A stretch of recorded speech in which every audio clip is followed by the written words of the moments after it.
my sense from my own experience, and this is just my experience, is that because I've done a lot of work on what you might call self-love in the last few months, and that is that, you know, when you're ready, the stuff comes. Do you know what I mean? Yeah. But it only comes when you're ready, when you're ready for it. And some of the bigger stuff doesn't come at all, or only comes in, let's say, in installments. I think that's a really good point. You know, and that it's almost as if someone is actually, you know, guiding and looking after us.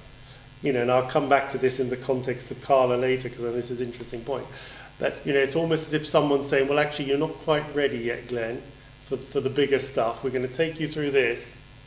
You know, I'm exaggerating slightly just to make the point, but, you know, I have that sense. Actually, that is. I think you're absolutely right. On, whatever has happened, each one of us will go through life, and those opportunities will come to us when actually we have the choices then come. Do I let go? You know?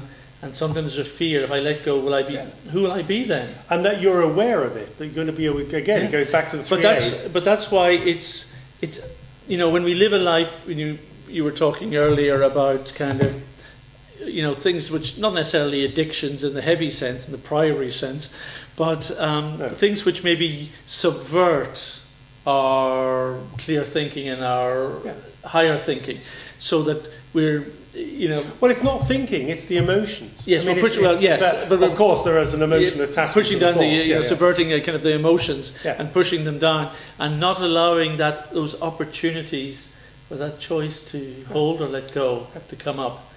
And that's doing ourselves a disservice, because although we can function like that... And do you know why? One of the reasons why is because, like you're saying, people are afraid of the event. They don't want the memory.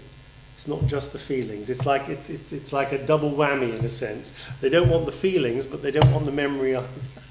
Yeah. You know, hence it's a double reason to suppress the memory. Yeah. I mean, particularly with things like abuse or, you know, that sort of thing. I mean, I no personal experience of that, but I know from others. You know, very I think that another aspect is hard that to deal with.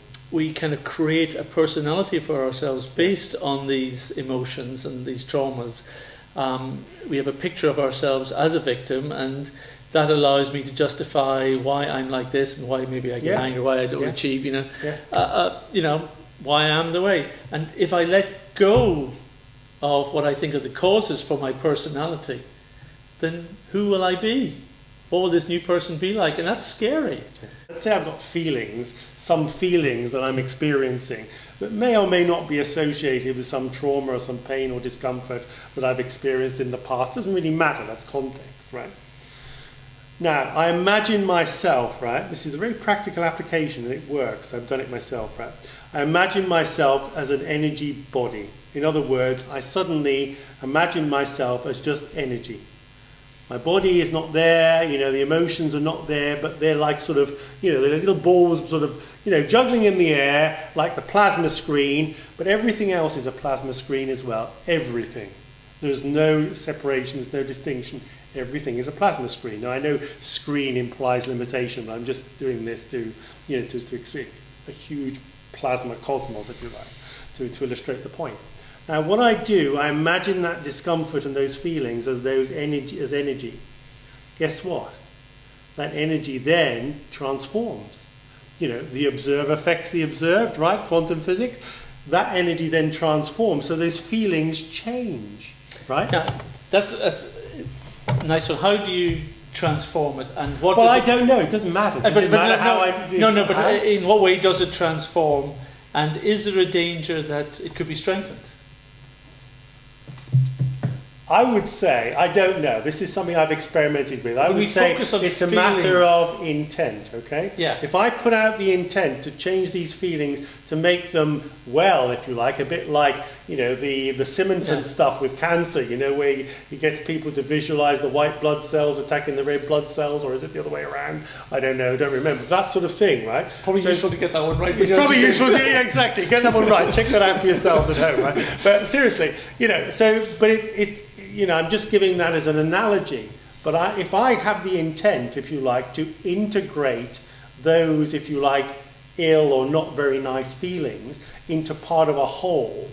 In other words, they're a distinct feeling that is connected with something that's gone on in my life, an event, a trauma, doesn't matter what it is. It could have been when I was 9 months old, you know, I don't know, right?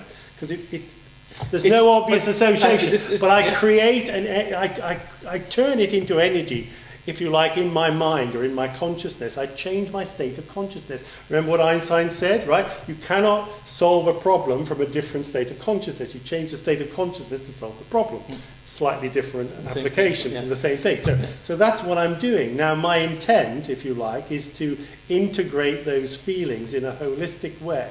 So I don't know whether I'm, you know, in a sense, reinforcing them in terms of the bad feelings, or whether I'm transforming them into... Well, I don't think I am, but you raise the question. No, I do, and because I think that's the crucial thing.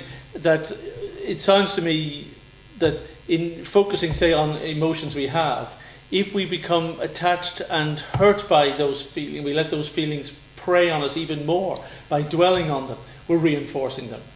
If we kind of see those emotions almost dissolving and start to sense that they don't have power over us, then, and you know, taking it a stage further, as you're saying, almost seeing, well, actually, in those sort of circumstances, which might be, I felt, those circumstances might have caused me hurt, I actually see other circumstances and other kind of ways in which all that is a plus. Now, I missed out a key piece. I'm glad you mentioned that, because now I can fit it in. I'm now, when I'm doing this, I'm in like a meditative state in the present. So going back to what we said earlier, if I'm in the present, I'm not saying that I'm totally in the present, because, you know, I might be wavering, I might be thinking about it from time to time, as one does during meditation, you know, but if I can maintain that state, you see what I'm saying? Yeah. Then those thoughts about, you know, the fear and the doubt or the rest of it don't arise. Well, see, because that's the difference. Because in the moment, there is nothing causing you to be affected by those feelings. Exactly. You know, those feelings affected you when you were way back here. But they are present. The feelings are present. But you only allowed them to kind of come with you, and you kind of, we actually should be saying, wait a minute. You know, they were always that affected me then, you know, and I went through that, and, you know. Yeah. But actually, I'm here now. Why should I be carrying them with me?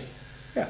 Let them drop, and guaranteed, whatever kind of ways they are affecting the physical systems of your body, which they will be, you're carrying those emotions, those with you. Absolutely. They are programming how your body is reproducing itself. Absolutely, yeah. So let it kind of... Which goes back to the aging. And then, you know, things can change. I think it's really crucial that everyone is aware of their emotions and their kind of how their body is working energetically.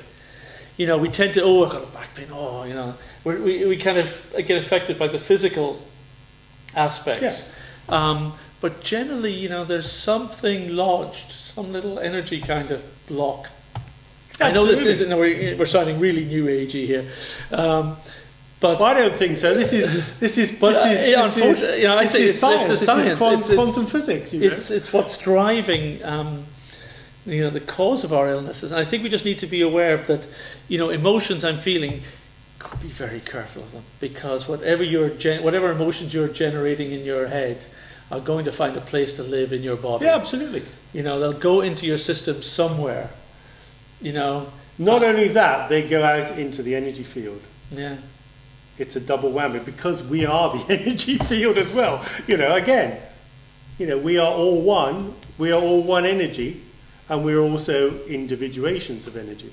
And even if you don't think you're all the one, at least you all think yourself all part of it. You know, at least you can accept that bit. Either way. Either way, it is the same effect. It is the same effect. Be